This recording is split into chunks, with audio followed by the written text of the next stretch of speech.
Hi, I'm Shannon with Organizational Learning and Talent Development. The late civil rights icon and former Congressman John Lewis once said that we must be bold, brave, and courageous and find a way to get in the way. I've been thinking a lot lately about that quote and ways that we can all be more courageous. And right now, these are tough times in our nation, and many of us are having conversations around our different values, life experiences, and worldviews. And these conversations have sparked many of us to reflect on how we can have courageous dialogue with friends and colleagues, and how do we do so in a way that feels supportive and builds connections. For some of us, this might be the first time we're having courageous conversations, or maybe we've done so in the past, but we felt uncertain about it. And it might have even felt risky or uncomfortable. A few weeks ago, I sat down with a colleague to have a courageous dialogue, and that person has different perspectives on a lot of things that I value deeply. And I remember feeling a little scared about how that conversation would go.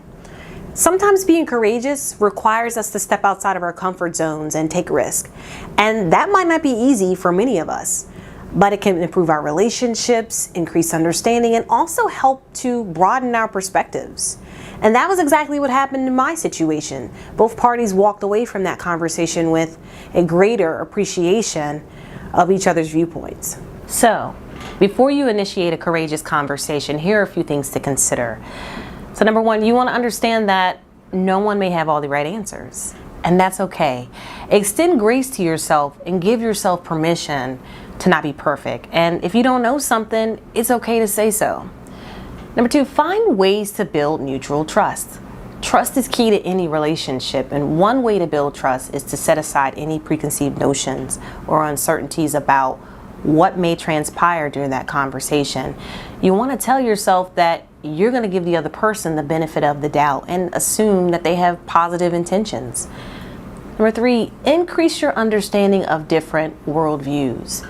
You might have a burning question about the topic of conversation, but maybe you don't feel comfortable asking questions about it. Expand your awareness by watching videos, podcasts, or reading articles about that topic.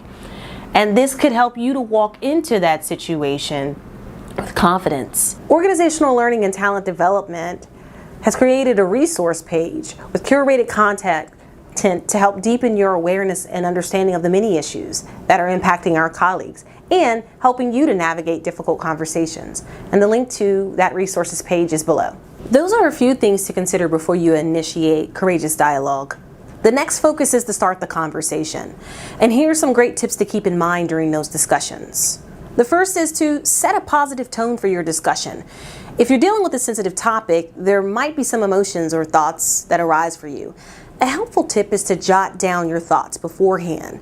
And you can also set a positive tone by shifting your focus and your mindset. One way to do this is by remaining open and seeking to deepen your understanding about the information that you're hearing. A great way to initiate any dialogue is to start by saying, "Thank you for trusting me in this moment. I'm here to understand and listen to experiences that are not my own." The second thing is to listen actively and deeply. And you can do that by suspending judgment and also having empathy.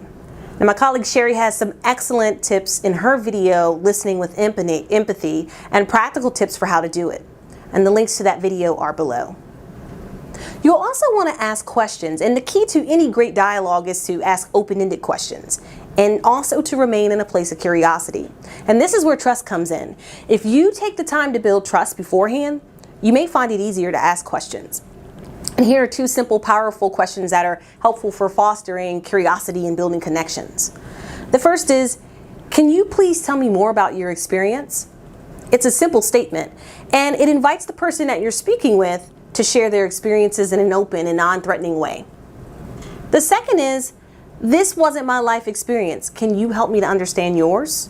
It's a great way to build mutual understanding, and it actually came from a consulting firm, Global Learning Partners, and it's a strategy that many trainers use when they are facilitating difficult conversations with groups. 4, heighten your awareness around difficulties and commonalities. So for some of us, it's normal to connect with people based on commonalities, but it's also important to acknowledge and lean into differences. So during your conversation, be open to exploring both. So for example, what similarities are you noticing in your values and your perspectives, and what differences are you noticing? How can you leverage those to better understand the person you're speaking with? These are some simple tips that you can follow to set you on the path for success. A respected leader in my organization recently celebrated his employees' commitment to tread uncertain waters and blaze new trails. And I encourage each of you to think of that as you move forward during this time, to have courageous conversations and blaze new trails for yourself and others. Former Congressman Lewis once said that we may not have chosen this time, but the time has chosen us. So what are you going to do with your moment in time?